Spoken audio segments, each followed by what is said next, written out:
இருந்தவரும் இருக்கிறவரும் வருகிறவருமாகிய சர்வ வல்லமையுள்ள யாவாகிய யாஸ்வமீசியாவுடைய அதிகாரமுள்ள நாமத்தில் கடந்து வந்திருக்கிற ஒவ்வொரு பிள்ளைகளையும் நான் வாழ்த்துகிறேன். யாஸ்வா தாமே உங்களோடு கூட இருந்து அவர் உங்களை ஆசீர்வதித்து கிருபையினாலும் நன்மையினாலும் உங்களை நடத்துவாராக. அல்லேலூயா. இந்த நாளுக்குரிய வார்த்தையாக யாக்கோபனுடைய புஸ்தகம் 2வது அதிகாரம் அதனுடைய 14வது வசனத்தையும் அதனுடைய 20வது வசனத்தையும் 22வது வசனத்தையும் யாராவது சத்தமாக வாசிங்க. என் சகோதரரே, ஒருவன் தனக்கு விசுவாசம் உண்டென்று சொல்லியும் கிரியில் இல்லாதவனால் அவனுக்கு பிரயோஜனம் என்ன? அந்த விசுவாசம் அவனை ரட்சிக்குமா? வீணான மனுஷனே, கிரியில் இல்லாத விசுவாசம் செத்ததென்று நீ அறிய வேண்டுமே. விசுவாசம் அவனுடைய கிரிகளோடு முயற்சி செய்து கிரியைகளினாலே விசுவாசம் பூரணப்பட்டதென்று காண்கிறாயே. வாசிக்கப்பட்ட வேத பகுதியில் யாக்கோபு விசுவாசத்தை பற்றி கூறுகிற சம்பவத்தை நாம் வாசிக்க கேட்டோம். இன்றைக்கு அநேகர் நான் விசுவாசிக்கிறேன், விசுவாசி விசுவாசி என்று சொல்லுகிறார்கள். ஆனால் உண்மையிலே நாம் அத்தனை பேரும் விசுவாசிகளா என்கின்ற கேள்விக்குள்ளாக நீங்கள் கடந்து போனால் உண்மையிலே நீங்கள் விசுவாசிகள் இல்லை, நம்பிக்கையாளர்கள். இதுதான் உண்மை.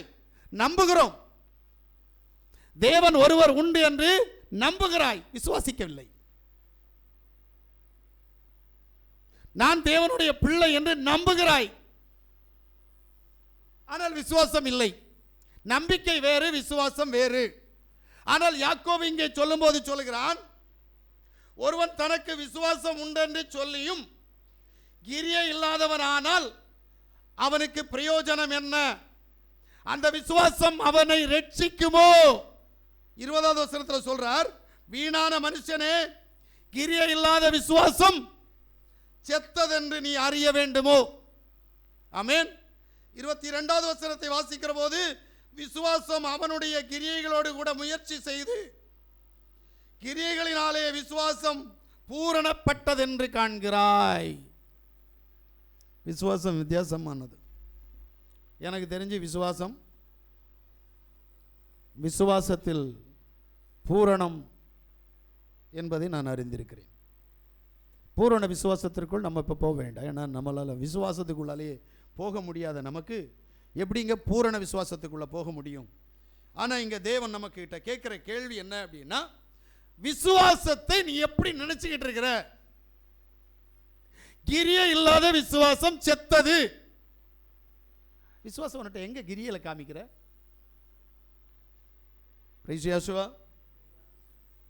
அப்போ சர்வ வல்லமையுள்ள தேவன் உன்னையும் என்னையும் பார்த்து சொல்லுகிற காரியம் என்ன? விசுவாசிக்கிறதா இருந்தால் கிரியை வேண்டும். என்னாகமத்தினுடைய புஸ்தகம் 14வது அதிகாரம் 11வது வசனத்தை யாவா மோசேயை நோக்கி, எதுவரைக்கும் இந்த ஜனங்கள் எனக்கு கோபம் உண்டாக்குவார்கள்? தங்களுக்குள்ளே நான் காட்டின சகல அடையாளங்களையும் அவர்கள் கண்டும் எதுவரைக்கும் என்னை விசுவாசியாதிருப்பார்கள்? ஆமென். கேட்ட கேள்வி புரியுதா? நீங்க விசுவாசிக்கிறீன்னு சொல்றீங்களா, ஆனா விசுவாசம் இல்லை. இதுதான் தேவன் கேட்கிறார். எதுவரைக்கும் என்னை விசுவாசியாமல் இருப்பார்கள்? இஸ்ரவேல் ஜனங்களை அழித்ததற்கு காரணம், இஸ்ரவேல் ஜனங்கள் அங்கங்கே மரிக்கப்பட்டதற்கும் கொன்று குவித்ததற்கும் காரணம் அவருடைய விசுவாச இன்மை. அவர்களிடத்தில் விசுவாசம் இல்லாததினால் நம்பினார்களா என்று கேட்டால் நம்பினார்கள். நம்பிக்கையினுடைய ஊடாகத்தான் மோசையினுடைய கூட கடந்து வந்து செங்கடல் 2ஆக பிரிந்த போது அதை பார்த்து அதிசயித்தார்கள். பாலைவனத்தில் கடந்து வந்த போது பரலோகத்தின் தேவன் கடலிலிருந்து காடைகளை காற்றினால் நிலத்திற்கு கொண்டு வந்து அந்த காடைகளை உணவுப் பொருளாக கொடுத்தார். வானத்திலிருந்து மன்னாவை கொடுத்தார். எதற்கு என்று சொன்னால் நம்பிக்கையுடையவர்களாக இருந்தபடியினால். நீங்கள் இன்றைக்கு நம்பிக்கையுடையவர்களாக இருக்கிறபடியினால் உண்ண உணவுக்கும் உடுக்க உடைக்கும் இருக்க இடப்பத்திற்கும் எந்த விதமான கவலை இல்லாதபடி தேவன் உங்களுக்கு கொடுத்து கொண்டிருக்கிறார்.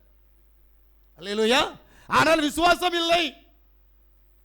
ஜெபம் செய்வதிலே கிரியை இல்லை, உபவாசத்தில் கிரியை இல்லை, தேவன் ஒருவர் என்னை ஆளுகிறார் என்பதில் கிரியை இல்லை, தேவனுக்கு நான் ஒரு அடிமை என்பதில் கிரியை இல்லை. கிரியை இல்லாத விசுவாசம் செத்து போனதா இருக்கிறது. உண்மையிலேயே உன்னுடைய தேவன் யாசுவா என்றால் ஏன் யாசுவாவுக்கு நீ அடங்க மாட்டாய்?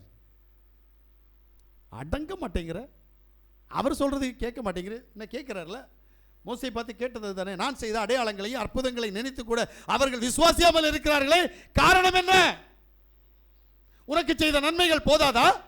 ஒவ்வொரு நாளும் செய்து கொண்டிருக்க வேண்டுமா?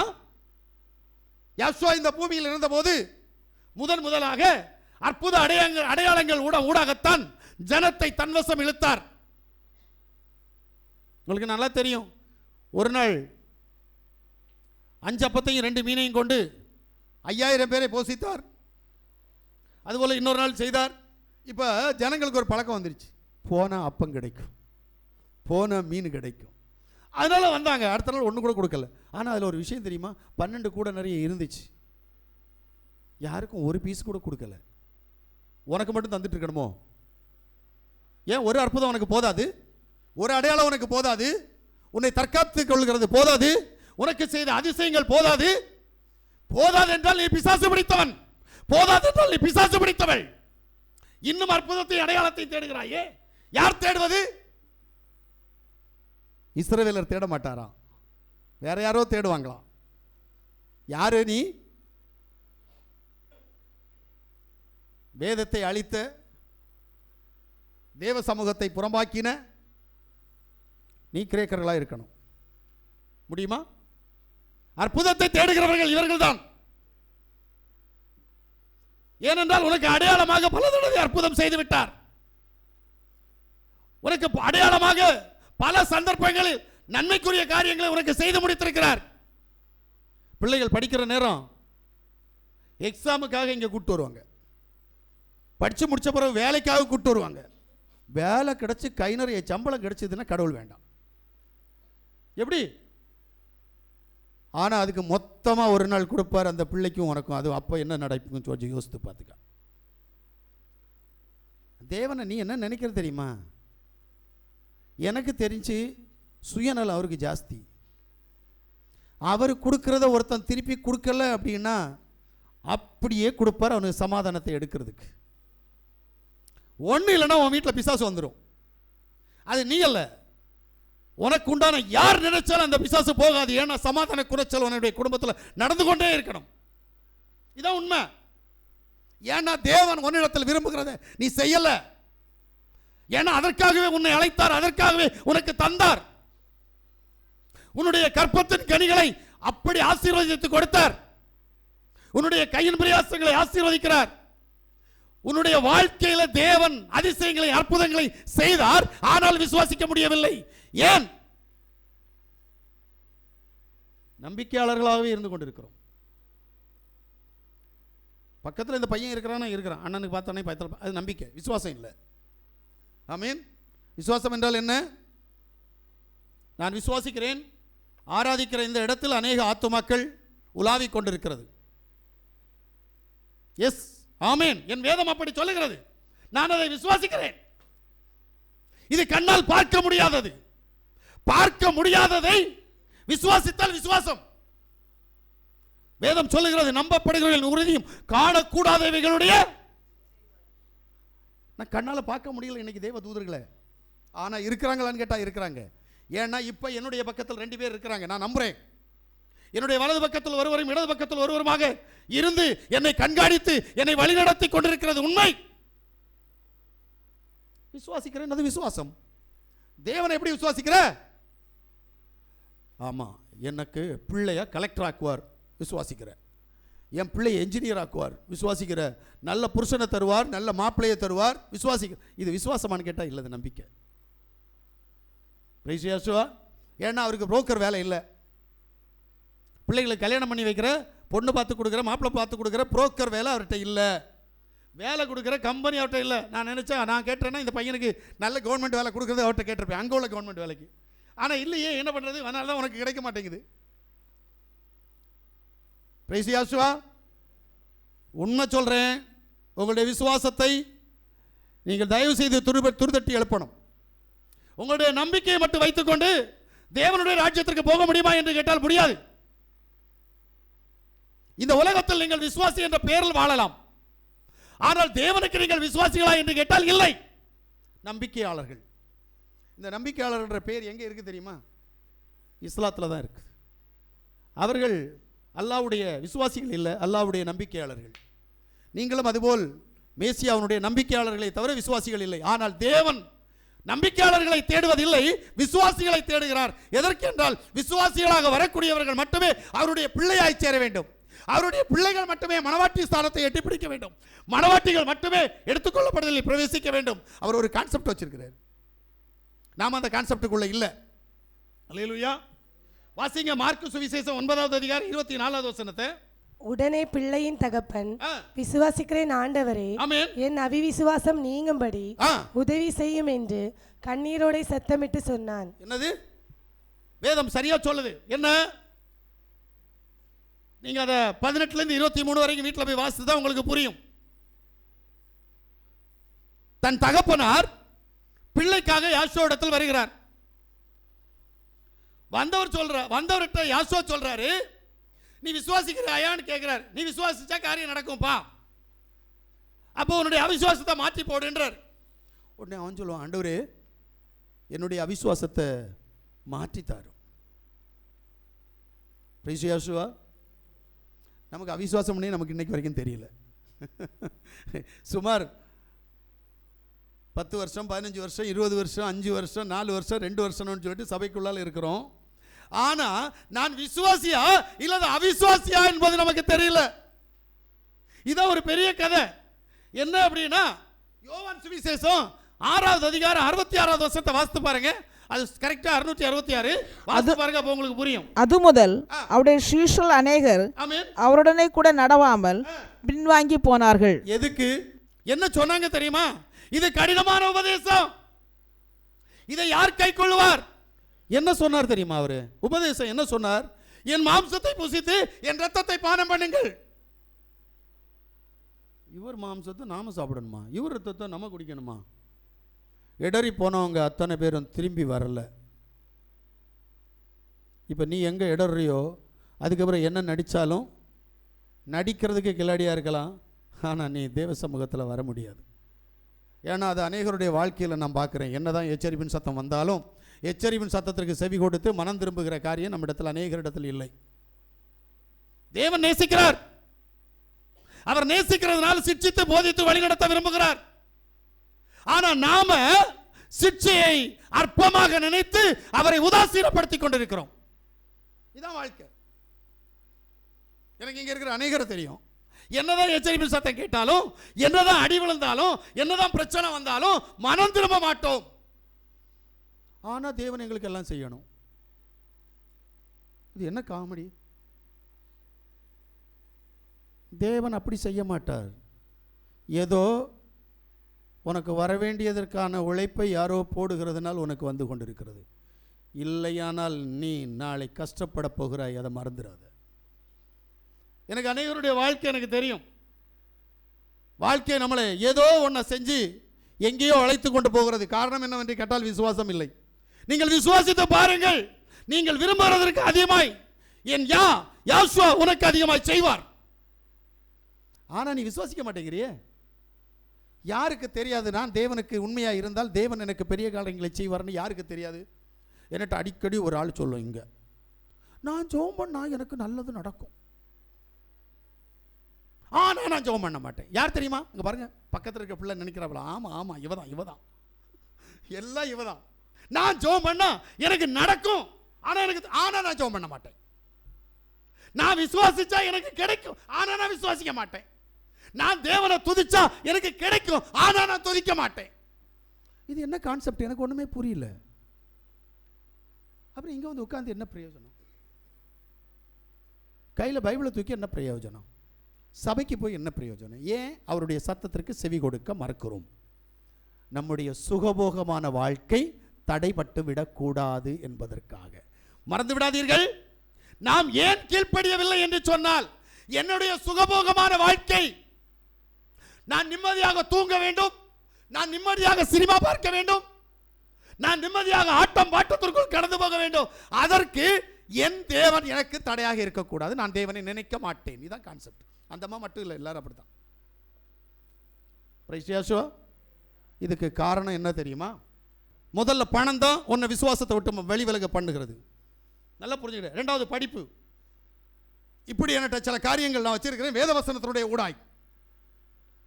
நீ கேட்கிறிய இதெல்லாம் உன்னை விசுவாசத்தை விட்டு வெளிவிலக பண்ணும். அடுத்தபடியா பாத்தீங்கன்னா செல்போன் இருக்குதுங்க. எல்லாத்துக்கும் வசனம் வச்சிருக்கிறாரு எங்க அப்பா. செல்போன் இன்னைக்கு தான் வந்துச்சு, கம்ப்யூட்டர் இன்னைக்கு தான் வந்துச்சு. வசனம் இருக்கான்னு கேட்டா இதுதான் பிசாசுனுடைய கிரியைன்னு திட்டம் தெளிவா சொல்லுது. ஒருத்தர் வச்சிருக்கிற செல்போனை ஒரு 3 நாள் சுவிட்ச் ஆஃப் பண்ணுவியா? நான் பண்றேன், நீ பண்ணுவியா? உன்னால பண்ண முடியும்? அப்ப பிசாசு எந்த அளவில் உன்கிட்ட வேலை செய்யுதுன்னு நீ தெரியணும். நேற்றைக்கு செல்போன் இல்லாத நேரத்தில் என்ன பண்ணிட்டு இருந்த? உன்னுடைய விசுவாசத்தை எல்லாம் தகர்த்தறிகிறது இந்த மாதிரி சில குணங்கள். நீ விசுவாசியா இருக்க முடியல. அப்ப விசுவாசியாய் வாழணும்னா வந்து சேர்ந்ததை நம்ம கூட வந்து ஒட்டி இருக்கலவா, ஒட்டி இருக்கிறதை வெளியே தள்ளணும். நம்ம கூட சேர்ந்து இருக்கிறதை. படிப்பு யாராவது பிசாசுன்னு சொல்லுவீங்களா? வேதம் சொல்லுது, வசன ஆதாரத்தோட சொல்லுது, படிப்பு வந்து ஒரு பிசாசு. கொஞ்சம் யோசித்து பாருங்களேன். நான் சொல்றது அநேகர் கேள்வி கேட்பீங்க, நான் வசன ஆதாரத்தோட கொடுப்பேன். படிப்புக்கு பிரசங்கில சொல்றாரு, 12வது அதிகாரம் 12வது வசனத்துல சொல்றாரு. அப்புறம் பாத்தீங்கன்னா அப்போஸ்தலருடைய புத்தகம் 26வது அதிகாரம் 24வது வசனத்துல சொல்றாரு. வாஸ்து பார்த்தா உங்களுக்கு தெரியும். உங்களுடைய கல்வி அறிவை குறித்து சொல்றாரு. நான் ஆதாரத்தோட தான் பேசிட்டு இருக்கிறேன். யோசித்து பார்க்குறீங்களா? ஏன் உன்னுடைய விசுவாசம் போச்சு அப்படின்னா, ஒண்ணுல உன் பிள்ளை படிக்கிற படிப்பை நம்புவேன், இல்ல உன்கிட்ட வந்த பணத்தை நம்புவேன். ஆனபடினால் உன்னுடைய விசுவாசம் உன்னை விட்டு தகர்ந்து போய்விட்டது. சரியாக நீங்கள் சிந்தித்து பார்த்தால் நம்ம எல்லாரும் விசுவாசிகள் இல்லாமல் இருப்பதற்கு காரணம் நம்மகிட்ட இருக்கிற பணம், நம்மகிட்ட இருக்கிற படிப்பு, நம்மகிட்ட இருக்கிற வேலை, நம்மகிட்ட இருக்கிற செல்போனு, நம்மகிட்ட இருக்கிற கம்ப்யூட்டர், நம்ம உண்கிற உணவு, இது எல்லாமே நம்ம விசுவாசத்தை விட்டு வழிவிலக பண்ணுது. புரியல? ஒருவேளை தேவன் நேரத்தை கொடுத்தால் நான் உங்கள்கிட்ட வரேன், வாங்க வசனத்துக்குள்ள போயிடுவோம். எபிரேயருடைய புத்தகம் 3வது அதிகாரம் 12வது வசனத்தை வாசிங்க. சகோதரரே, ஜீவனுள்ள தேவனை விட்டு விலகுவதற்கு ஏதுவான, நல்ல கேட்டீங்க, ஜீவனுள்ள தேவனை விட்டு விலகுவதற்கு ஏதுவான அவிசுவாசமுள்ள பொல்லாத இருதயம், நல்ல கேட்டீங்க, அவிசுவாசமுள்ள பொல்லாத இருதயம் உங்களில் ஒருவனுக்குள்ளும் இராதபடிக்கு எச்சரிக்கையாயிருங்கள். தேவன் விரும்புகிறார் அவிசுவாசமுள்ள இருதயம் உங்ககிட்ட வரக்கூடாது என்று. கொஞ்சம் யோசித்து பதில் சொல்லுங்களேன். இப்போ நான் செல்ஃபோன் ஆஃப் பண்ண சொன்னால் 2-3 பேர் தலையாட்டுவீங்க, ஆமான்னு ஆட்டுவீங்க. 3 நாள் செல்ஃபோன் ஆஃப் பண்ணுறதுக்கு தான் எவ்வளோ கஷ்டம்னு உங்களுக்கு தான் தெரியும், எனக்கு தெரியாது. ஏன்னா நான் இன்றைக்கும் அடிச்சிட்டு இருக்கேன்னு சொல்லுவேன். சாப்பாட்டில் உட்காந்தேன்னா தொட மாட்டேன், ஜெபத்தில் உட்காந்தா தொட மாட்டேன். அது பாட்டுக்கு அடிக்கட்டும், எனக்கு என்ன காணும், தேவை உண்டுன்னா திருப்பி அடிப்பான். கான்செப்ட் இதுதான் எனக்கு. ஆனால் நீ விழுந்தடிச்சு போய் எடுப்ப. ஏன்னா கடலை போடுறதுக்கு வசதியாக யாராவது பேசுகிறாங்களா, அதைத்தான் யோசிப்ப. ஆனால் தேவன் அங்கே உன்னுடைய விசுவாசம் தகர்ந்து போனதுன்றதை உனக்கு நிரூபித்தாலும் உனக்கு புத்தி வராது. அதனால தான் சொல்றார், அவிசுவாச இருதயம் உன்னில் வரக்கூடாதபடிக்கு எச்சரிக்கையாயிரு. இப்போ விசுவாசிச்சா உனக்கு பாதுகாப்பு கிடைக்கும்ன்ற நம்பிக்கை எத்தனை பேருக்கு இருக்கோ அத்தனை பேர் விசுவாசி. ஆமென். என்ன விசுவாசிக்கணும்? எபிரேயருடைய புத்தகம் 11வது அதிகாரம் 7வது வசனத்துக்கு வாங்க. விசுவாசத்தினாலே நோவா தற்காலத்திலே காணாதவளை குறித்து தேவ எச்சரிப்பு பெற்று பயபக்தி உள்ளவனாகி தன் குடும்பத்தை ரட்சிப்பதற்கு பேழையை உண்டு பண்ணினான். அதனாலே அவன் உலகம் ஆக்கினைக்குள்ளானது என்று தீர்த்து விசுவாசத்தினால் உண்டாகும் நீதிக்கு சுதந்திரவாளி ஆனான். புரியுதா? விசுவாசம் அவனை எப்படி பாதுகாத்ததுன்று. ஏன்னா விசுவாசுக்கு ஆதாரம் யாரு அப்படின்னா, எனக்கு தெரிஞ்ச மோசே தான். எனக்கு அவர் நல்லா பிடிக்கும். மோசே தான் விசுவாசத்திற்கு எனக்கு ஆதாரம். என்ன அப்படின்னா, பார்வோன் ராஜாவுடைய குமாரத்தியின் மகனா இருப்பதை கூட அவன் தகுதி என்று எண்ணாமல், எபிரேயருடைய புத்தகம் 11வது அதிகாரம் 24, 25 நினைக்கிறேன். விசுவாசத்தினாலே மோசே ஆ. தன் பெரியவன் ஆனபோது ஆமென். பார்வோனுடைய குமாரத்தின் மகன் எனப்படுவதை வெறுத்து நல்லா கேளுங்க. பார்வோனின் குமாரத்தினுடைய மகன் எனப்படுவதை வெறுத்து அநித்தியமான பாவ சந்தோஷங்களை அனுபவிப்பதை பார்க்கலாம். அநித்தியமான பாவ சந்தோஷங்களை அனுபவிப்பதை பார்க்கிலும் தேவனுடைய ஜனங்களோட துன்பத்தை அனுபவிப்பதை தெரிந்து கொண்டு, ஐயோ மோசே இப்படியா, எங்களுக்கு இதெல்லாம் முடியாதுப்பா. தேவனுடைய ஜனத்தோடு கூட துன்பத்தை அனுபவிப்பதை தெரிந்து கொண்டு இனிவரும் பலன் மேல் நோக்கமாயிருந்து எகிப்திலுள்ள பொக்கிஷங்களிலும் மெசியா நிமித்தம் வரும் நிந்தையை அதிக பாக்கியம் என்று எண்ணினான். ஆமென், அல்லேலூயா. வாசிக்கப்பட்ட வேத பகுதியில் மோசே எவ்வளவு பெரிய ஆளுன்னு கொஞ்சம் யோசித்து பாருங்க. ராஜாவாக வேண்டிய தகுதி அவனுக்கு உண்டு. அந்த தகுதியை அவன் வேண்டாம் என்று உதறி தள்ளிவிட்டு தன்னுடைய ஜனத்தோடு கூட கஷ்டப்பட வேண்டும் என்று சொல்லி பிரிந்து சென்றவன் மோசே. விசுவாசத்தினுடைய ஊடாய். நமக்கு என்ன விசுவாசம் இருக்குது? பணம் கிடைச்சா போதும், பதவி கிடைச்சா போதும், பிள்ளைகளுக்கு பதவி கிடைச்சா போதும், பிள்ளைகள்கிட்ட பணம் வந்தா போதும், பட்டம் கிடைச்சா போதும். நாளைக்கு பிள்ளைகள் 0 ஆயிட்டா உங்க கதி என்ன தெரியுமா? கஷ்டம். நமக்கெல்லாம் நிறைய பேருக்கு பிள்ளைகள் மேல் நம்பிக்கையோட வச்சாக்கும் இன்னைக்கு வாழ்ந்துகிட்டு இருக்கிறோம். தயவுசெய்து பிள்ளைகளை நம்பாத, ஒன்றை நம்பு. ஏன்னா உன்னை காத்து பராமரிக்கிற தேவனை நீ நம்பித்தான் ஆகணும். அவர் உன்னுடைய காரியங்களை வாய்க்க பண்ணுவார், நீ விசுவாசித்தால். ஏன்னா நம்பிக்கை இருக்கிறனால தான் இங்க வந்திருக்கிற. ஆனா விசுவாசத்துல வந்தியான்னு கேட்டா இல்ல. ஆமென். நம்பிக்கை வைத்து வந்திருக்கிற. உன்னுடைய நம்பிக்கைக்கு தக்க பலனை கொடுப்பார். ஆனால் விசுவாசித்தால் நீ அவருடைய பிள்ளையாவாய். பிள்ளை ஆனால் தகப்பனுடைய ஆஸ்திக்கும் அந்தஸ்துக்கும் வாரிசாவாய். அல்லேலூயா. ரெண்டுக்கு வித்தியாசம் இருக்கு. அதனால தான் சொல்றாரு, நோவா காணாத நிலையில் இருந்த அந்த எச்சரிப்பின் சத்தத்தை உணர்ந்து கீழ்ப்படிந்து பெட்டகம் செய்து தன்னுடைய குடும்பத்தை காப்பாற்றினான். அவருடைய விசுவாசம் எப்படி இருக்குன்னு கொஞ்சம் பார்த்தீங்களா? மழைன்னா என்னன்னே தெரியாதுங்க, மழையை கேள்விப்பட்டதே இல்லை. ஆனால் தேவன் சொல்றாரு, நான் மழையை அனுப்பி இந்த தேசத்தை அழிக்க போறேன், நீ இதிலிருந்து தப்பித்துக் கொள்ளணும். அப்படின்னா ஒரு பெட்டகத்தை செய்ய, ஒரு கப்பல் செஞ்சுக்க, அந்த கப்பலில் போய் உட்காந்துக்கோ அப்படின்னாரு. நீ உன்னுடைய குடும்பம் உட்காந்துக்க, வரவங்களெல்லாம் கூப்பிடு. ஒருத்தனும் வரல. அவன் கப்பல் படகு செஞ்ச நேரம் எத்தனை பேர் அவனை ஏளனம் பண்ணாங்கன்னு தெரியுமா? வந்து கேட்டாங்க, என்னப்பா படகு செய்கிற என்ன அப்படின்ட்டு. கடவுள் சொல்லியிருக்கிறாரு, மழையினால் இந்த தேசத்தை அழிக்க போகிறாராம். அவன் உண்மையை சொல்கிறான். அதனால கடவுள் ஒரு பேழையை செஞ்சு அந்த பேழைக்குள்ளால என்ன உள்ளே போக சொல்லியிருக்கிறாரு அப்படின்னு. பைத்தியக்காரன், இப்படி தான் சொல்லுவாங்க, பைத்தியக்காரன். மழைன்னா என்னப்பா? இதுவரைக்கும் மழையே இல்லையே தேசத்தில். உண்மை, அது வரைக்கும் மழை பெய்யவில்லை, பனி மட்டும் தான் பெய்து கொண்டிருந்தது. இப்போ பழைய மழையை இவன் என்ன செய்யறான்? நம்புறான், விசுவாசிக்கிறான். ஏன்னா சொன்னது தேவன், விசுவாசிக்கிறான். காணக்கூடாத காரியம், அந்த காணக்கூடாத காரியத்தை விசுவாசிக்கிறான். ஏற்ற காலத்தில் மழை வந்தது, மக்கள் அத்தனை பேரும் அழிந்தார்கள். அவனும் அவனுடைய குடும்பமும் காக்கப்பட்டது. விசுவாசம் உன்கிட்ட இருக்குது. விசுவாசம் காணக்கூடாதவைகளை நம்புறது உன்கிட்ட இருக்கு இல்லையே? கண்ணால பார்த்தா நம்புற, அது நம்பிக்கை. கடவுள் இந்த நாளில் 100 ரூபாய் கொடுத்தார், 100 ரூபாய் கிடைச்சதுக்காக ஸ்தோத்திரம். இது விசுவாசம் இல்லைங்க, நம்பிக்கையில் ஸ்தோத்திரம் பண்ற. வருமானத்தை கொடுக்குறாரு, மாசம் 10,000 ரூபா, 15,000 ரூபா, 20,000 ரூபா, 25,000 ரூபா, 50,000 ரூபா கொடுக்குறாரு. அதுக்கு நீ ஸ்தோத்திரம் பண்ற நம்பிக்கை. கிடைச்சதுக்கு ஸ்தோத்திரம் பண்ற நம்பிக்கை. கிடைக்காத காரியத்துக்கு நம்பி ஸ்தோத்திரம் பண்ணு பார்ப்போம். அது விசுவாசம் வரல. ஏன்? அது விசுவாசம். கிடைக்காத காரியம். நான் பிசாசின் பிடியிலிருந்து விடுவிக்கப்பட்டிருக்கிறேன். உன்னால விசுவாசிக்க முடியுமா? முடியாது. ஏன்னா அடுத்த செகண்ட் பிசாசு போராடும். நீ விசுவாசிச்சேனா போராடும், போராட்டம் தகர்ந்து போகும். போராட்டம் தகர்ந்து போகும். விசுவாசிக்க மாட்ட, ஆனபடினால் ஜீவித காலம் முழுவதும் பிசாசுக்கு அடிமையாயிருப்ப.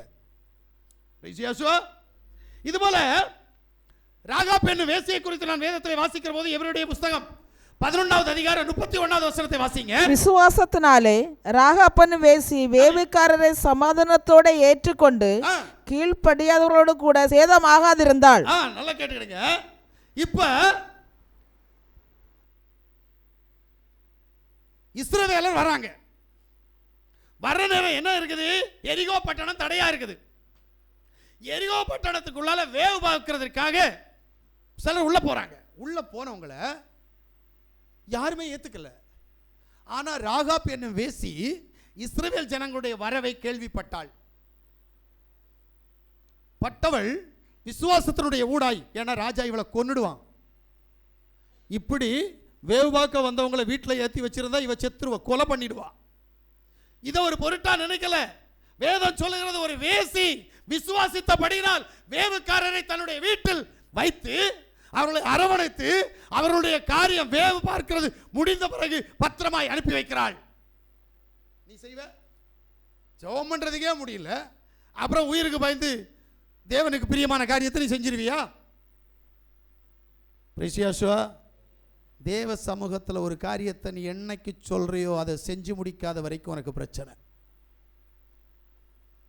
பிரிசியாசுவா, அல்லேலூயா. இப்போ மார்க்கு சுவிசேஷம் அதனுடைய 2வது அதிகாரம் 3-5 வரைக்கும் ஒருத்தர் வாசிங்களேன். அப்பொழுது 4 பேர் ஒரு திமிர்வாதக்காரனை சுமந்து கொண்டு அவரிடத்தில் வந்தார்கள். ஜனக்கூட்டத்தின் நிமித்தம் அவருக்கு சமீபமாய் சேரக்கூடாமல் அவர் இருந்த வீட்டின் மேற்கூரையை பிரித்து திறப்பாக்கி திமிர்வாதக்காரன் கிடக்கிற படுக்கையை இறக்கினார்கள். யாசுவா அவர்கள் விசுவாசத்தை கண்டு, யாருக்கு விசுவாசத்தை? படுக்கையில கிடந்தான்ல அந்த திமிர்வாதக்காரனுடைய விசுவாசத்தை கண்டு. அப்படிதானே? நல்லா புரிஞ்சுடுங்க. சில காரியங்கள் உங்களுக்கு புரியல. உன் விசுவாசத்தை தான் பார்ப்பார், உன் பிள்ளை விசுவாசத்தை பார்க்க மாட்டார். சில இடங்களில் உணர்வுள்ள பிள்ளைகளுடைய விசுவாசத்தை பார்ப்பார், சில இடங்களில் தாய் தோப்பனுடைய விசுவாசத்தை பார்ப்பார். நீ விசுவாசிச்சேன்னா உன் பிள்ளைக்கு நன்மை நடக்கும். ஏன்னா அவன் தான் பிசாசு பிடிச்சி கிடக்கான், அவன் தான் எங்கேயோ கட்டப்பட்டு இருக்கிறான். அப்புறம் அவனால் ஜெபிக்க முடியுமான்னு கேட்டால் முடியாது. யேசுவை விசுவாசிக்க முடியுமான்னு கேட்டால் விசுவாசிக்க முடியாது. அப்படிப்பட்டவனுக்காக நீ தான் திறப்பில் நின்று ஜெபிக்கணும்.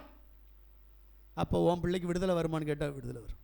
திமிர்வாதக்காரனை தூக்கிட்டு வந்த 4 பேருடைய விசுவாசத்தினுடைய ஊடாய் திமிர்வாதக்காரனை பார்த்து எழும்பி நட, உன் பாவம் உனக்கு மன்னிக்கப்பட்டது என்று சொன்னார். இன்னைக்கு நம்முடைய விசுவாசம் எல்லாம் என்னவா இருக்குது? பலன் கிடைக்கிற விசுவாசம் இருக்கா? இல்லையே. அப்புறம் எப்படி நீ விசுவாசி? விசுவாசத்தை பற்றி ஒண்ணுமே தெரியாது.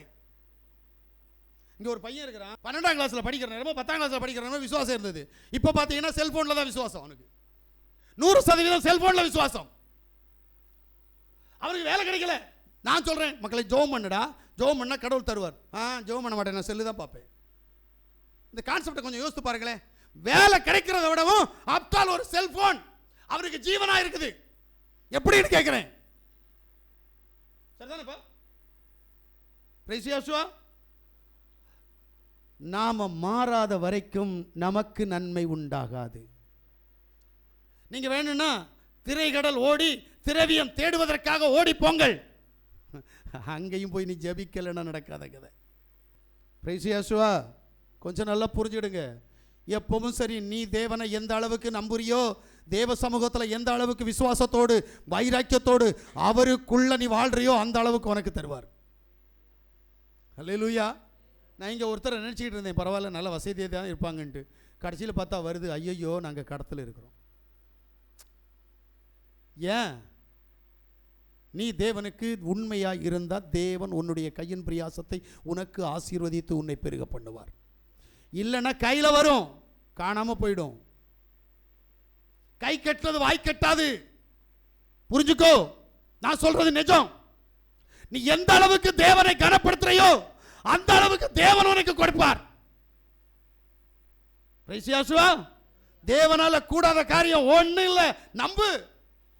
வாசிங்க எபிரேயருடைய புத்தகம் 11வது அதிகாரம் 24 இருந்து 26 வரைக்கும் நீங்க வாசித்தீங்கன்னா, விசுவாசத்தினாலே மோசே தான் பெரியவன் ஆனபோது பார்வோனுடைய குமாரத்தின் மகன் எனப்படுவதை வெறுத்து அநித்தியமான பாவ தோஷங்களை அனுபவிப்பதை பார்க்கிலும் தேவனுடைய ஜனங்களோட துன்பத்தை அனுபவித்ததை தெரிந்து கொண்டு இனிவரும் பலன் மேல் நோக்கமாயிருந்து எகிப்தில் உள்ள பொக்கிஷங்களிலும் மேசியாவின் நிமித்தம் வரும் நிந்தி அதிக பாக்கியம் என்று எண்ணினார்.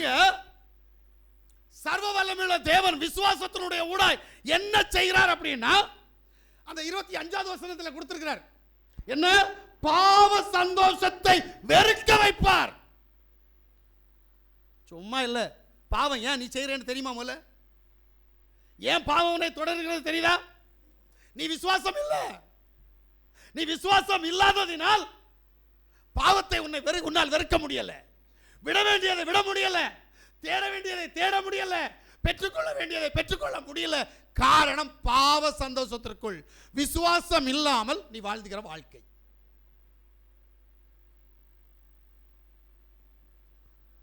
நான் ஒன்று சொல்றேன், தயவுசெய்து தப்பா நினைச்சுக்காதீங்க. நீ விசுவாசத்துக்குள்ள போகல அப்படின்னா உன் வாழ்க்கை முழுவதும் நீ நம்பி இருக்கிற பிள்ளைகிட்ட வந்துடும். பிரைசியாசுவா, இதுதான் உண்மை. தண்டனை பலமாக இருக்கும். நீ ஒருவேளை தப்பு பண்ணுறவனாக இருந்தால் உன் பிள்ளை கண்டிப்பாக தப்பு பண்ணும். பிரைசியாசுவா, நீ ஒருவேளை ஊர் சுற்றுறவனாக இருந்தால் உன் பிள்ளை நாளைக்கு ஊர் சுத்தும். மாற்றம் இல்லை. வேதத்தில் எழுதப்பட்ட எழுத்து அது. உன்னுடைய கிரியைகளை உன் பிள்ளைகளுக்கே சாரும். இதான் உண்மை. ஆனா நம்ம திருந்த மாட்டோம். இன்னும் மாம்சம், இன்னும் பிசாசு, இன்னும் போராட்டம், இன்னும் நான் விரும்புறது எனக்கு வேணும், என்னுடைய ஆசை இச்சைகள் நிறைவேறணும், இதுக்குள்ளதான் போயிட்டு இருக்கிறோம். மோசே அநித்தியமான பாவ சந்தோஷத்தை விட்டு வருவதற்கு காரணம் விசுவாசம் என்று எழுதப்பட்டிருக்கிறது. அப்போ உன்னிட்ட விசுவாசம் இல்லாததுனால தான் உன்னிட்ட பாவம் வருது. பிரைசியாசுவா, ஆதியாகமத்தினுடைய புஸ்தகம் 39வது அதிகாரம் அவனுடைய 7லிருந்து 12 வரைக்கும் நீங்க வாசிக்கணும். சில நாள் சென்ற பின் அவருடைய எஜமான் மனைவி யோசேப்பின் மேல் கண் போட்டு என்னுடைய சைனி என்றாள். அவனோ தன் எஜமானுடைய மனைவியின் சொல்லுக்கு இணங்காமல் அவளை நோக்கி, இதோ வீட்டில் என்னிடத்தில் இருக்கிறவைகள் யாதொன்றை குறித்தும் என் ஆண்டவன் விசாரியாமல் நல்ல கேட்டுக்கணுங்க, தமக்கு உண்டான யோசேப்ட்ட ஒரு கேள்வியும் கேட்கறது இல்லை. எல்லாம் அவனுக்கு சுதந்திரம். அவன் தான் சுதந்திரவாளி. தமக்கு உண்டான எல்லாவற்றையும் என் கையில் ஒப்பித்திருக்கிறார். இந்த வீட்டில் என்னிலும் பெரியவன் இல்லை. நீ அவருடைய மனைவியா இருக்கிறபடியால் உன்னை தவிர வேறொன்றையும் அவர் எனக்கு விலக்கி வைக்கவில்லை.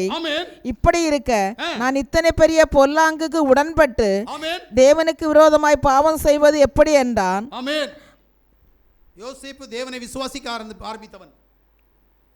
பொட்டக்குழியில் கொண்டு போய் போட்ட போது பொட்டக்குழியில் இருந்து சிறைச்சாலை வரைக்கும் அமைதியாக இருந்தான். சிறைச்சாலையில் இருந்து சிங்காசனம் வரைக்கும் கடந்து போவதற்கு அவன் விசுவாசம் உள்ளவனாக இருந்ததனால் மட்டுமே அந்த காரியம் அவனுக்கு கடந்து வந்தது. சிறைச்சாலையில் இருந்தபோது சிறைச்சாலையில் தேவன் கிரியை செய்ய ஆரம்பித்தார். சிறைச்சாலை அதிகாரி அவன் கையில சிறைச்சாலையே ஒப்பு கொடுத்துட்டான். நடத்து, நீயே நடத்துறார். எப்படி காவலாளியாக போனவன் அதிகாரியாக மாறுகிறான்? எப்படி? காரணம் விசுவாசம் என்று வேதம் சொல்லுகிறது. உன்கிட்ட இருக்குது. ஏன் உனக்கு காரியம் நடக்கல? உன் வீட்டில் இருக்க பிசாசு ஏன் போகல? உன் பிள்ளைகளிடத்துல ஏன் பிசாசு போராடிட்டு இருக்குது? உன் குடும்பத்தில் ஏன் பிசாசு பதில் இல்லை. விசுவாசம் வரமாட்டேங்குது. நான் இப்படி தான் இருப்பேன். தூங்குவேனா தூங்கிட்டு தான் இருப்பேன். கீழ்ப்படிய மாட்டேனா கீழ்ப்படியவே மாட்டேன். அப்ப தேவன் உனக்கு இப்படி தான் செய்வார். அனுமதிக்கப்பட்ட காரியம் வச்சு கொண்டு கொடுத்துட்டார். அல்லேலூயா. பிரசங்கியுடைய புஸ்தகம் 11வது அதிகாரம் 9வது வசனத்தை நான் வாசிக்கிற போது, வாலிபனே, உன் இளமையில் சந்தோஷப்படு, உன் வாலிப நாட்களிலே உன் இருதயம் உன்னை பூரிப்பாக்கட்டும், உன் நெஞ்சின் வழிகளிலும், நல்ல கேளுங்க, உன்னுடைய நெஞ்சின் வழிகளிலும் உன் கண்ணின் காட்சிகளிலும் நட. கண்ணின் காட்சிகளிலும் நட. பரவாயில்ல, நட நட நட. ஆனாலும் இவை எல்லாவற்றின் நிமித்தமும் தேவன் உன்னை நியாயத்திலே கொண்டு வந்து நிறுத்துவார் என்று அறி. அப்படிதான் நடக்கிற. நியாய தீர்ப்பு உனக்கு உண்டாம். போ, நீ தான் திருந்த மாட்டேங்கிறல்ல, அதனால மொத்தமா வெட்டி சாய்க்க போறார். எப்படி? ஜட்ஜ்மெண்ட் பயங்கரமா இருக்கும். வா விருப்பத்துக்கு வாழ்றதுக்கெல்லாம் உன்னை கொண்டு வந்தது அவர் விருப்பம் செய்ய, அவர் சித்தம் செய்ய, அவருடைய நாமத்தை பிரஸ்தாபப்படுத்த. ஆனா நீ மறந்துடுற. ஏன்னா நல்லவன் சம்பாதிச்சு நாரவனுக்கு கொடுத்துட்டு இருக்கிறான்ல, அதனால வந்த கதை. இப்ப சம்பாதிக்கிற இடத்துல கையை வச்சிருவாரு. சம்பாதிக்கிற இடத்துல கையை வச்சா உன் நிலை என்ன, நீ நம்புறவனுடைய நிலை என்னன்னு முதல்ல புரிஞ்சுக்கணும். அது அடி வாங்காம இருக்கணும்னா நீ மனம் திரும்பணும். நம்ம அதை செய்ய மாட்டோம். கிடைச்சா போதும், இருந்தா போதும், நடந்தா போதும், தந்தா போதும். நன்றி இல்லை. தேவனிடத்தில் விசுவாசம் இல்லை. எல்லாம் வானத்தில் இறங்கி வர்ற மாதிரி நினைப்பு நமக்கு. ஆமென். உண்மை சொல்றேன், அதிகாரியுடைய கண்களில் தயவு கிடைக்காமல் இருந்தால் உனக்கு எல்லாம் போயிடும். தேவன் உன்னுடைய கையின் பிரயாசத்திற்கு பதில் கொடுக்காமல் இருந்தால் கிடைக்காமல் போயிடும். நீ யேசுவுக்குள் வைராக்கியமாக இருந்தால் காக்கையை நமக்கு கண்டிப்பாக ஒரு அஞ்சல்காரனாக கொண்டு வந்திருப்பார். ஆமென். என் தேவனால் கூடாத காரியம் ஒன்றும் இல்லைங்க. நீ கீழ்ப்படி, நீ விசுவாசி. எபிரேயருடைய புத்தகம் 11வது அதிகாரம் 27வது வசனத்தை வாசித்தீங்கன்னா, பாவத்தை வெறுக்க பண்ணுகிற யேசுவா இப்ப இன்னொன்னு செய்யறார் பாருங்க. விசுவாசத்தினாலே அவன் அதிர்ஷ்டமானவரை தரிசிக்கிறது போல உறுதியாயிருந்து ராஜாவின் கோபத்துக்கு பயப்படாமல் எகிப்தை விட்டு போனான். பாத்தீங்களா, பயம் போயிரும். பார்வோன் ராஜா, நான் தேவனுடைய பிள்ளை, அவன் என்ன பண்ணிடுவான்? ராஜ கட்டளையோ ராஜ அதிகாரமோ என்ன ஒன்றும் செய்யாது. நம்ம எப்படி அம்மா வீட்டிலேருந்து வர பிசாசு, அப்பனை வீட்டிலேருந்து வர பிசாசு, பக்கத்து வீட்டில் உள்ள பிசாசு, எல்லா பிசாசும் நம்மகிட்ட வருது. நம்ம நடுங்கி உட்காந்துருப்போம். பிசாசு நம்மளை உபத்திரப்படுத்துது, அது வேற கதை. ஆமாவா இல்லையா?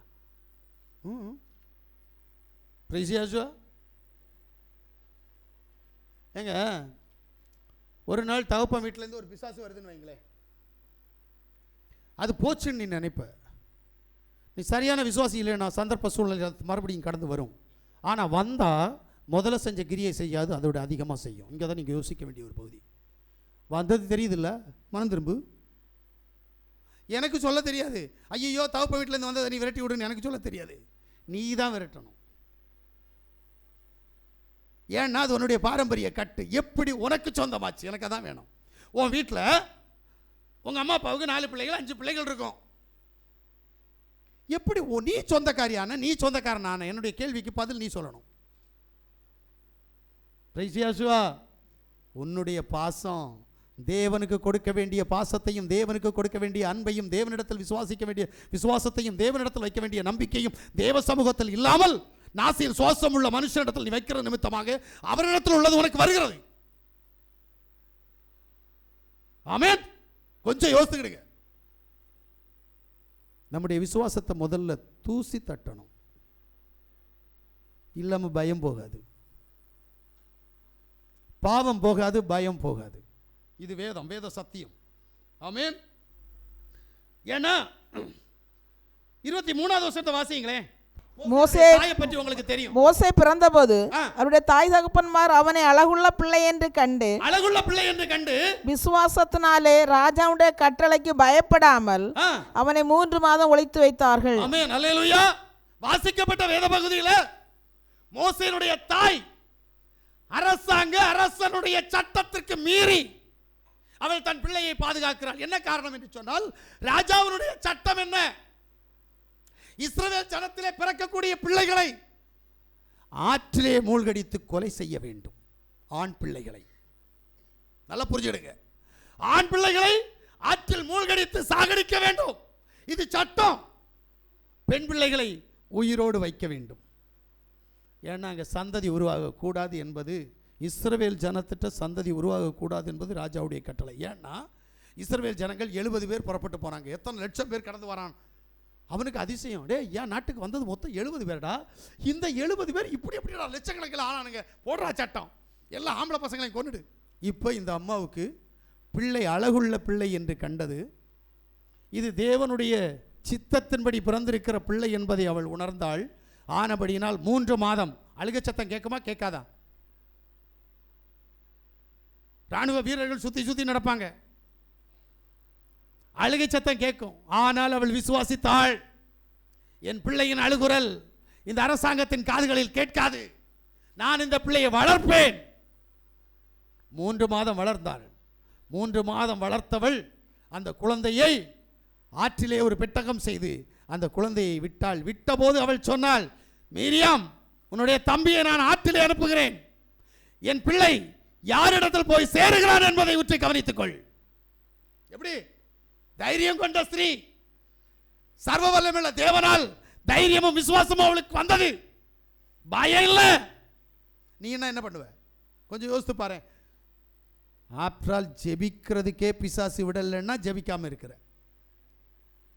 வேதத்தை வாசிக்க விடல, தூக்கம் வந்தது அப்படின்னா தூங்கிடுற. ஜெபிச்சா தூக்கம் வந்தா தூங்கிடுற. ஆராதனையில் தூக்கம் வந்தா தூங்கிடுற. விசுவாசிக்கிறவன் பயம் இல்லாமல் வாழணும். ஆமென். எபிரேயருடைய புத்தகம் 11:28 வாசிங்க. விசுவாசத்தினாலே மிதற்பேறானவைகளை சங்கரிக்கிறவன் இஸ்ரவேலரை தொடாதபடிக்கு அவன் பஸ்காவையும் இரத்தம் பூசலையும் நியாயத்தையும் ஆசரித்தான். அப்ப விசுவாசிக்கிறவன் சத்துருவை அழிப்பான். எப்படி? விசுவாசத்துல என்னெல்லாம் இருக்குன்னு இதுவரைக்கும் உனக்கு தெரியல, அதனால தான் நீ விசுவாசிக்காம இருக்கிற. விசுவாசத்தினால் சத்துருக்களை அழிக்க முடியும்.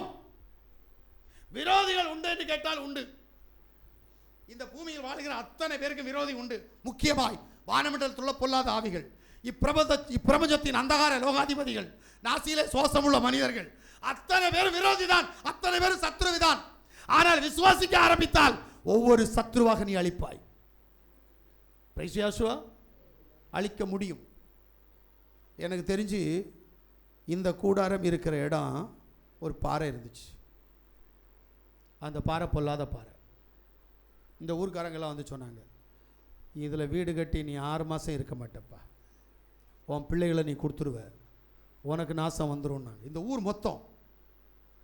நான் உங்கள்கிட்ட ஒரே ஒரு வார்த்தை சொன்னேன், நீங்கள் ஆராதிக்கிற கடவுளை நான் ஆராதிக்கல ஐயா, எனக்கு விசுவாசம் இருக்குது, என் தேவன் என்னை பார்த்து கொள்வார். பிரைசியாசுவா, அல்லேலூயா. நான் 6 மாதம் இல்லை, 6 வருஷம் இல்லை, வருடங்கள் கடந்து ஓடிவிட்டது. உண்மை சொல்கிறேன், யாவுடைய நாமத்தில் நான் சமாதானத்தோடு விசுவாசத்தோடு ஆசீர்வதிக்கப்பட்டவனாய் மாறுவதற்கு இந்த கூடாரம் தான் உண்மை. இதுதான் உண்மை. ஏன்னா இந்த கூடாரம் அப்படிப்பட்ட நன்மை பயக்கும் கூடாரம். நேற்று வரைக்கும் இது எப்படி இருந்ததுன்னு எனக்கு தெரியாது. இன்னைக்கு யாவுடைய நாமத்தில் யாவுடைய மனுஷன் இந்த கூடாரத்தில் உட்கார்ற போது அது எல்லாவற்றையும் தலைகீழாக மாற்றுகிற தேவன் என்னுடைய தேவன். அல்லேலூயா. நீ இருக்கிற கூடாரம் இந்த 2026 வருஷம் உனக்கு இருக்கிற போராட்டங்கள், உனக்கு இருக்கிற கஷ்டங்கள், கடன் தொல்லைகள், வியாதிகள், பிசாசு கிரியைகள், சாபங்கள் அத்தனை மாற்ற உன்னால் முடியும். ஆனால் நீ விசுவாசிக்கணும். மாட்ட உறக்கத்துக்கு முக்கியத்துவம் கொடுப்பேன். பிரைசியாசுவா. கழிஞ்ச 1ஆம் தேதி இங்கே ஃபுல்லாக ஆராதனை நடத்திட்டு போனேன். வீட்டில் போய் தூக்கம் வருமானு கேட்டால் தூக்கமே வரல. நான் போனது 5 மணிக்கு, ஆனால் எழும்பி என் வேலையை பார்க்க நினச்சது 6 மணிக்கு.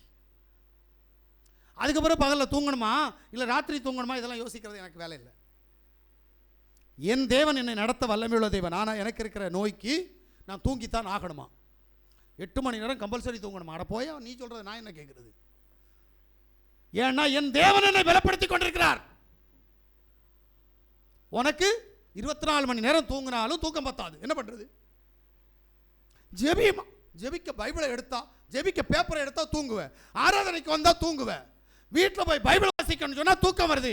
அப்புறம் எப்படி சத்துருவின் வாசலை சுதந்திரித்துக் கொள்வாய்? எப்படி ஒரு இடத்துல விசுவாசம் வரும்? இந்த வருடத்தினுடைய முதல் செய்தி வேதம் சொல்லுது, பாவத்தையும் பயத்தையும் சத்துருவையும் நீ ஜெயிக்கணும். சமாதானம் சும்மா வந்துருமா? உனக்கு சந்தோஷம் சும்மா வந்துருமா? இல்ல.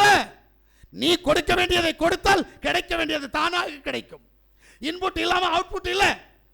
எதையாவது ஒன்றை நீ இழக்கணும், இழக்கிற போது இன்னொன்று உனக்கு தானாக வரும். பிரைசியாசுவா. அதனால தான் சொல்றாரு, சத்துருவை நீ என்ன செய்யணும்னா அழிக்கணும். எனக்கு தெரிஞ்சு தானியேலுடைய புத்தகம், அதுல சாத்ராக், மேஷாக், அபேத்நேகோ என்று சொல்லக்கூடிய 3 வாலிபர்கள் இருந்தார்கள். 3 வாலிபர்களுக்கு விரோதமாக இல்லை, நாட்டுக்கு விரோதமாக ஒரு சட்டம் உருவானது ராஜாவுடைய கையில் இருந்து. ஏன் என்று சொன்னால், எந்த விதமான தெய்வங்களையும் ஆராதிக்க கூடாது, ஜெபிக்க கூடாது, ராஜா நிறுத்திய பொற்சிலையை மட்டுமே ஆராதிக்க வேண்டும் என்று சொல்லி. பிரைசியாசுவா. அல்லேலூயா. வீட்டில் போய் தானியேலுடைய புத்தகம் 3ஆவது அதிகாரம் 16 18 வரைக்கும் நீங்க வாசித்தீங்கன்னா உங்களுக்கு தெரியும். இப்ப சர்வ வல்லமையுள்ள தேவன் ஆராதித்துக் கொண்ட சாத்ரா, மேஷாக், ஆபேத்நேகோ என்று சொல்லக்கூடியவர்கள் சட்டத்தில் கையெழுத்து இட்டது முதல் அவர்கள் செய்ய வேண்டியதை செய்து வந்தார்கள். செய்தி ராஜாவுக்கு போச்சு. ராஜா பார்த்தான், நான் நிறுவின பொற்சிலையை இவர்கள் ஆராதிக்காமல் இவர்களுடைய தேவனை ஆராதிக்கிறார்கள். சட்டம் என்ன? சட்டத்தை மீறுகிறவர்களை நெருப்பில் போட வேண்டும். இப்ப ராஜா சொல்றான், இந்த நெருப்பு பத்தாது, நெருப்பை 7 மடங்கு ஜாஸ்தியாக்கு. எப்படி யோசிக்கிறீங்களா? ராஜா நினைச்சான், என் சட்டத்தை கீழ்ப்படியலாம், நீ அழிஞ்சடா. இஸ்ரவேலின் தேவனை ஆராதிக்கிற, ஜெபம் பண்ற, உன்னை நான் கொன்று வரேன் பாரு அப்படின்ட்டு. இப்ப கைகால் கட்டப்பட்டவர்களாய் தூக்கி கொண்டு போகிற ராணுவ வீரர்கள் நெருப்பின் உஷ்ணத்தால் எரிந்து போனார்கள். யோசிக்கிறீங்களா? ஆனா கைகால் கட்டப்பட்டவன் ஒன்னும் ஆகல, தூக்கி போட்டாங்க, உள்ள போனான். இப்ப ராஜா வந்து பார்க்கறான், செத்துட்டார்களா அப்படின்ட்டு. நீங்கள் ஆராதிக்கிற தேவன் உங்களை விடுவிக்க மாட்டார். உள்ள பார்த்தா 3 பேரை போட்ட இடத்துல 4 பேர் நிக்கிறாங்க. இப்பதான் ராஜாவுக்கு கண்டு திறக்குது, என்னடா நான் 3 பேர் தானே கட்டி தூக்க போட்டேன், இப்ப 4வது ஆள் தேவகுமாரனுக்கு ஒத்த சாயலோட ஒரு ஆள் நிக்கிறாரே அப்படின்னு நினைச்சுக்கிட்டு, ஐயடா சாவு வரலையே இவனுக்கு, சரி வாசலை திறந்து ஆளை வெளியில எடு. இப்ப வெளியில வந்துட்டானுங்க. எப்படி?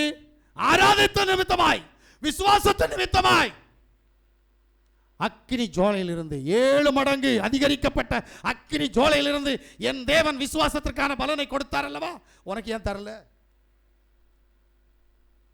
இது போல ஒரு நாள் தானியேல் மேல் ராஜாவுக்கு பயங்கர பாசம். ஆனா தேசாதிபதிகள் தானியேலின் மேல் குற்றச்சாட்டுபடியாய் யோசித்துக் கொண்டிருந்தார்கள். திடீர் வந்த சின்ன பையன் ராஜாவுக்கு முக்கியமான ஆளாயிட்டானே அப்படி. இப்ப தானியேலுக்கு ஒரு தண்டனை விதிக்கப்படுகிறது. அந்த தண்டனை போது ராஜாவுக்கு மனதில்லை, தானியேலுக்கு தண்டனை கொடுக்க மனதில்லை. ஆனால் சட்டத்தின்படியாய் தானியேல் போய் சொல்றாரு, ராஜா நீ ஆராதிக்கிற தேவன் உன்னை விடுவிப்பார், ஆனா என்ன செய்யுது, நான் சட்டத்தை ஏற்றி தானே ஆகணும். சரி, இவனை சிங்கக்கவியில் கொண்டு போடுங்க. இப்ப சிங்கக்கவியில போடுற நேரம் சொல்லி அனுப்புறார் ராஜா, கொஞ்சம் யோசித்துடுங்க, நீ ஆராதிக்கிற தேவன் உன்னை விடுவிக்க வல்லமையுள்ள தேவன். எப்படி புரியல விசுவாசம் என்னன்ட்டு. இவன் வாய் திறந்து கூட பேசல. சிங்கத்தை கண்டவன் வாய் திறந்து போசிங்க, பக்கத்தில் ஒரு நாய் வந்தா போனாயே போனாயே போனாயே, அது கடிக்கிற வரைக்கும் போனாயே என்றுவோம். ஆனா அவன் சிங்கத்தை பார்த்தவன் வாயை மூடி முழங்கால் முடக்கி தேவனை நோக்கி பார்த்தான். அது அவனுடைய விசுவாசம். விசுவாசத்தினுடைய ஊடாய் தேவன் சிங்கத்தின் வாயை கட்டினார். வந்து கத்துறான் ராஜா, காலையில் வந்து கத்துறான், என்ன தானியேலே, நீ ஆராதித்த தேவன் உன்னை விடுவிக்க வல்லமை உள்ளவரா இருக்கிறாரா? அவன் அங்கே சொல்றான், ராஜாவே நான் இருக்கிறேன் போ. உங்களுக்கு என்ன நடந்து தெரியுமா? ராஜா மதம் மாறிட்டான். ராஜா இஸ்ரவேலின் தேவனை ஏற்றுக்கொள்ள ஆரம்பித்தான். 1 நிமித்தம் என்ன நடக்குது இந்த வருஷத்துல? 1 நிமித்தம் எத்தனை பேரை கொண்டு வருவ? இந்த வருஷம் எத்தனை பேரை சத்தியவானா நீ மாற்றுவ? உன்னால முடியும்? விசுவாசம் இல்லாத நீ என்ன பண்ணிட போற? ஆமென். யாவுடைய சமூகத்தில் கடந்து வந்திருக்கிற நீ சத்துருவை ஜெயிக்கணும். உனக்கு விரோதமாக பிசாசானவன் சத்துருவா இருக்கிறான். நாசியில் சுவாசம் உள்ள மனிதர்கள் சத்துருவா இருக்கிறார்கள். ஒருவேளை இப்பிரபஞ்சத்தின் அதிபதியாகிய பிசாசு உன்னிடத்தில் பயங்கரமான கிரியை செய்யலாம், உடல்நிலை ஒத்து வராமல் இருக்கலாம். அத்தனை சத்துருக்களையும் எப்படி ஜெயிக்க போகிறாய்? ஒண்ணு விசுவாசம், அவ்வளவுதான். இது வேதம், இதுதான் சத்தியம். சத்தியத்தினோட ஊடாய் நீ கடந்து போகவில்லை என்று சொன்னால் மரண கண்ணிகள் உண்மையில் கடந்து வரும். ஆனால் நீ மரணமாகி அந்த கண்ணியை தெரித்தறியணும். முடியுமா? அது விசுவாசத்தினுடைய ஊடாகத்தான் வரும். செய்ய மாட்டேங்கிறே, ஏன்னா பிசாசுனுடைய ஆதிக்கத்திற்கு உட்பட்டு இருக்கிற விசுவாசம் வரமாட்டேங்குது. விசுவாசம் வந்தாதானே ஜெயிக்க முடியும். அல்லேலூயா. இப்போ சத்துருவிலிருந்து நீ விடுதலை பெற வேண்டும். உன்னுடைய எதிராளியாகிய சத்துருவை ஜெயிக்க நீ விசுவாசத்துக்குள் கடந்து போகணும். இப்பதான் சொல்ல வரேன், உன்னுடைய விசுவாசத்தை அழிக்கிற சக்தி யாரு? நீ விசுவாசத்துக்குள் கடந்து போகாமல் நம்பிக்கையோடு இருக்கிறதுக்கு காரணம் என்ன? முதல்ல உன்னுடைய அறிவு, படிப்பு, இதுதான் உன்னுடைய ஞானம். இந்த ஞானம் தான் விசுவாசத்திற்குள் போக விடாமல் உன்னை தடை பண்ணி அவிசுவாசத்திற்குள் வைக்கிறது. கேட்டா என்ன? நான் டிகிரி முடிச்சிருக்கிறேன், கேட்டா என்ன? நான் +2 முடிச்சிருக்கிறேன், நான் 10th முடிச்சிருக்கிறேன். சர்டிஃபிகேட் ஓடுறாங்க தெரியுமா? என்ன போல படிப்பு ஒன்று இருக்குது. வாசிங்க, இப்ப சத்தமா வாசிங்க பிரசங்கியுடைய புஸ்தகம் 12வது அதிகாரம் 12வது வசனத்தை வாசிங்க சீக்கிரம். என் மகனே, இவைகளினாலே புத்தி அடைவாயாக. அநேக புஸ்தகங்களை உண்டு பண்ணுகிறதற்கு முடிவில்லை, அதிக படிப்பு உடலுக்கு இளைப்பு. பிள்ளைகளை படிக்க வைக்கிறல, படிவல படிவல படிவல படிக்க வேண்டாம்னு சொல்லல. ஆனா அதே மாதிரி வேதத்தை படி, சத்தியத்திற்கு கீழ்ப்படி, சிறு பிராயத்தில் நீ விசுவாசியாய் மாறு சொல்ல முடியுது இல்லல்ல? அதிக படிப்பு இளைப்பை கொண்டு வரும். படிப்புக்கு தேவ சமூகத்தில் முக்கியத்துவம் இல்லை. 2வது வசனம் அப்போஸ்தலருடைய புஸ்தகம் 26வது அதிகாரம் 24வது வசனத்தை வாசிங்க. இவ்விதமாய் அவன் தனக்காக உத்தரவு சொல்லுகையில் பெஸ்து உத்தரமாய், பவுலே, நீ பிதற்றுகிறாய், அதிக கல்வி உனக்கு பைத்தியம் உண்டாக்குகிறது என்றான். ஆமென். அதிக படிப்பு உனக்கு பைத்தியத்தை உண்டாக்குது அப்படின்னு சொன்னான். எப்படி நமக்கு இருக்குல்ல இந்த பிசாசுடைய புத்தி? நான் படிச்சிருக்கிறேன், நான் யார் தெரியுமா? 2வது ஒரு காரியம், ஏன்னா பாஸ்டர் படிக்கல, அவன் ஊழியக்காரன், அவன் என்ன படிச்சான்? அவன் படிச்ச ஒரு 3ஆம் கிளாஸ் படிச்சிருப்பான். நான் அப்படியா? நான் டிகிரி ஹோல்டர். ஆமென். நான் சொல்றது இவர் கேட்க மாட்டேங்கிறாரு. பைத்தியத்தை உனக்கு உண்டு பண்ணுது, இளைப்பை உண்டு பண்ணுது, புரியணும். 2வது வேலை, வேலை தான் உன்னை தேவ சமூகத்தை விட்டு, விசுவாசத்தை விட்டு அவிசுவாசத்தினுடைய ஊடாய் வழி நடத்துவது. எப்படி? லூக்காவுடைய புஸ்தகம் 10வது அதிகாரம் 40வது வசனத்தை வாசிச்சா, மார்த்தாளே பற்பல வேலைகளை செய்வதில் மிகவும் வருத்தம் அடைந்து அவரிடத்தில் வந்து, ஆண்டவரே, நான் தனியே வேலை செய்யும்படி என் சகோதரி என்னை விட்டு வந்திருக்கிறதை குறித்து உமக்கு கவலை இல்லையா? எனக்கு உதவி செய்யும்படி அவளுக்கு சொல்லும் என்றார். என்ன நினைக்கிறீங்க அப்படின்னா, வேலை என்ன இது? அடுப்புங்கிற வேலையை தானே சொல்லி இருக்குது பைபிள்ல. நான் பார்க்கிற வேலை இல்லையே. ஆமென். வேலை என்பது அடுப்புங்கிற வேலையா இருந்தாலும் சரி, இல்ல அதிகாரி வேலையா இருந்தாலும் சரி, வேலை ஒன்றுதான். வாசிங்க, இப்ப தெரியும். என்ன? யாத்திராகமத்துடைய புஸ்தகம் 1வது அதிகாரம் 11லிருந்து 14 வரைக்கும் வாசிச்சா, அப்படியே அவர்களை சுமை சுமைக்கிற வேலையினால் ஒடுக்கும்படிக்கு அவர்கள் மேல் விசாரணைக்காரரை வைத்தார்கள். அப்பொழுது அவர்கள் பார்வோனுக்காக பித்தோம், ராமசேஸ் என்னும் பண்டசாலை பட்டணங்களை கட்டினார்கள். ஆனாலும் அவர்களை எவ்வளவு ஒடுக்கினார்களோ அவ்வளவாய் அவர்கள் பலுகி பெருகினார்கள். ஆகையால் அவர்கள் இஸ்ரவேல் புத்திரரை குறித்து எரிச்சல் அடைந்தார்கள். எகிப்தியர் இஸ்ரவேல் புத்திரரை கொடுமையாக வேலை வாங்கினார்கள். போதுமா? இப்ப இது எந்த வேலை? அரசாங்க வேலை. யோசிக்கிறீங்களா? ஏசாயாவுடைய புஸ்தகம் 58:3 வாசிங்களே. நாங்கள் உபவாசம் பண்ணும்போது நீர் நோக்காமல் இருக்கிறது என்ன? நாங்கள் எங்கள் ஆத்துமாக்களை ஒடுக்கும் போது நீர் அதை அறியாமல் இருக்கிறது என்ன என்கிறார்கள். இதோ நீங்கள் உபவாசிக்கும் நாளிலே உங்கள் இச்சையின்படி நடந்து உங்கள் வேலைகளை எல்லாம் கட்டாயமாய் செய்கிறீர்கள். இது என்ன வேலை? உதாரணமா உபவாசம் தானே, இன்னைக்கு நான் வேலைக்கு போயிட்டு வந்துடுறேன் நினைக்கிறியா இல்லையா? இப்ப வேலையினால உன்னுடைய விசுவாசம் குறைவுபட்டு அவிசுவாசம் உன்னிடத்தில் கடந்து வருகிறது. 3வது காரியம் என்ன அப்படின்னா பணம். 1 தீமோத்தேயு 6:10 வாசிங்க. பண ஆசை எல்லா தீமைக்கும் வேறாய் இருக்கிறது. நல்லா கேட்டுடுங்க. பண ஆசை எல்லா தீமைக்கும் வேர். பணம் வந்து உன்னை என்ன செய்யும்? விசுவாசத்தை விட்டு வழிகி அவிசுவாசத்தினுடைய ஊடாய் கொண்டு போகும். வந்ததோ கூடி போன ஒரு 10,000 ரூபாய் இல்லை 15,000 ரூபாய். இதை வச்சு நீ என்னையா பண்ண முடியும்? இதிலேயே உன்னுடைய விசுவாசம் தகர்ந்து போகுது. போதும், ஒன்றும் இல்லாமல் எனக்கு இப்போ கிடைச்சிருச்சு. ஆமேன். பண ஆசை எல்லா தீமைக்கும் வேறு. தேவன் நினைச்சா வர்ற இடத்தை தடை பண்ணிடுவார். அப்போ என்ன பண்ணுவ? அல்லேலூயா. எபிரேயருடைய புஸ்தகம் 13வது அதிகாரம் 5-6 வாசிங்க. நீங்கள் பண ஆசை இல்லாதவர்களாய் நடந்து உங்களுக்கு இருக்கிறவைகள் போதும் என்று எண்ணுங்கள். நான் உன்னை விட்டு விலகுவதும் இல்லை, உன்னை கைவிடுவதும் இல்லை என்று அவர் சொல்லி இருக்கிறாரே. அதனாலே நாம் தைரியம் கொண்டு யாவா எனக்கு சகாயர், தேவன் எனக்கு சகாயர், நான் பயப்படேன், நான் பயப்பட மாட்டேன், மனுஷன் எனக்கு என்ன செய்வான் என்று சொல்லலாமே.